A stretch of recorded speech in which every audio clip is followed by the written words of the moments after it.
আজও পর্যন্ত সেই গণহত্যাকারী শেখ হাসিনার কোন রকমের অনুশোচনা নাই। যেহেতু জুলাইয়ের উপরে কথা বলতে এসেছি, কিছু পর্দার আড়ালের কথা আজকে অবমুক্ত করতে চাই। আমি, আমার নেতা জনাব তারেক রহমান, দুজনেই আমরা নির্বাসিত ছিলাম। আল্লাহর কি মহিমা, যদি আমরা নির্বাসিত না থাকতাম হয়তো এই জুলাইয়ের মতো একটা অভ্যুত্থান সফলভাবে সমাপ্ত করা সম্ভব হতো না। এটাই হচ্ছে পর্দার অন্তরালের কথা। কোনোদিন আমরা ঘুমাইনি। 24টা ঘন্টা কোঅর্ডিনেশন করে আমাদের নেতা কর্মীদেরকে বিভিন্নভাবে আমরা অর্গানাইজ করে এই জুলাই যোদ্ধাদের সম্মুখে রেখে অরাজনৈতিক পরিচয়ে এই আন্দোলনের একটা পর্যায় পর্যন্ত আমরা নিয়ে এসেছি। 3 তারিখ 4 তারিখে আমরা যখন নৈতিক সমর্থন প্রদান করি, তারপরের থেকে বিশ্ববিদ্যালয়ের শিক্ষকদের একটা আন্দোলন ছিল, সেখানে সমর্থন দিয়ে তারপরের থেকে যেদিন আমরা 16ই জুলাই পর্যন্ত পৌঁছালাম, সেদিন আমার নেতা বলেছেন, দফা 1 দাবি 1, স্বৈরাচারের পদত্যাগ, অন্য কোনোভাবে এই সমস্যার সমাধান হবে না। আজকে যারা জুলাই যোদ্ধাদের নেতৃত্ব দাবি করেন, তাদের অনেকেই সেদিন বলেছিল আমাদের কোনো রাজনৈতিক দাবি নাই, আমাদের দাবি বৈষম্যহীন এই ছাত্র আন্দোলনের দাবি, কোটা বৈষম্য দূর করতে হবে, সেটাই ছিল তাদের বক্তব্য। আমরা ধীরে ধীরে আমরা জানি স্বৈরাচারকে গদিতে রেখে বৈষম্যহীনতার বাংলাদেশ প্রতিষ্ঠা করা যাবে না। তাদেরকে আমরা বোঝাতে সক্ষম হয়েছি, কিন্তু তাদের সেই সাহস ছিল না।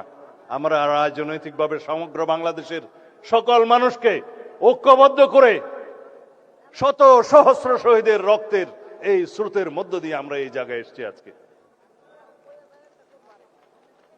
এই বাংলাদেশ রক্তে রঞ্জিত হয়েছে, এই মানচিত্র রক্তে রঞ্জিত হয়েছে। শহীদের রক্তের উপর দাঁড়িয়ে আমরা বিজয় অর্জন করেছি 5ই আগস্ট। সেখানে রাজনৈতিক পরিচয়ে যদি বিভাজন করি, তাহলে সর্ববৃহৎ অংশটি থাকবে জাতীয়তাবাদী ছাত্র দলের, যুব দলের, বিএনপির অঙ্গ সংগঠনের 450-ও বেশি। জাতিসংঘের যে রিপোর্ট, সেই রিপোর্টে 1400-র কথা বলা আছে, কিন্তু অফিসিয়ালি বিভিন্ন পত্রিকা এবং জরিপে 700 থেকে 800-র মতো খতিয়ান পাওয়া যায়। বাকিগুলো গেল কোথায়? কারণ শহীদের খতিয়ান হসপিটাল রক্ষা করতে পারে নাই, তাদের ডকুমেন্ট পর্যন্ত গায়েব করে দেওয়া হয়েছে, তাদেরকে দাফন করা হয়েছে যেন বেওয়ারিশ লাশ হিসেবে। আজকে স্বজনরা তার কবরের সন্ধান করে আমরা দিতে পারি না। এরকম একটি নৃশংস হত্যাকাণ্ডের পরে, গণহত্যার পরে আজও পর্যন্ত সেই গণহত্যাকারী শেখ হাসিনার কোন রকমের অনুশোচনা নাই। তারা জুলাই যোদ্ধাদেরকে অপরাধী হিসেবে তকমা দিচ্ছে। বাংলাদেশের এই গণ অভ্যুত্থানকে তারা বলছে একটা জঙ্গি তকমা দিচ্ছে।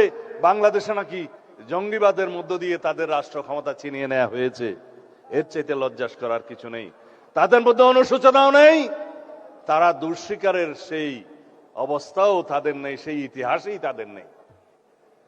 তারা উল্টো বিদেশে বসে বাংলাদেশে এখন নাকি গণতান্ত্রিক সরকারের বিরুদ্ধে বিভিন্ন রকমের ষড়যন্ত্র করছে। আওয়ামী লীগের রাজনৈতিক পতন হয়েছে, আওয়ামী লীগের রাজনৈতিকভাবে নিপাত হয়েছে, নির্মূল হয়েছে, দাফন হয়ে গেছে দিল্লিতে। সেই আওয়ামী লীগ বাংলাদেশে আর কোনোদিন রাজনীতি করতে পারবে না।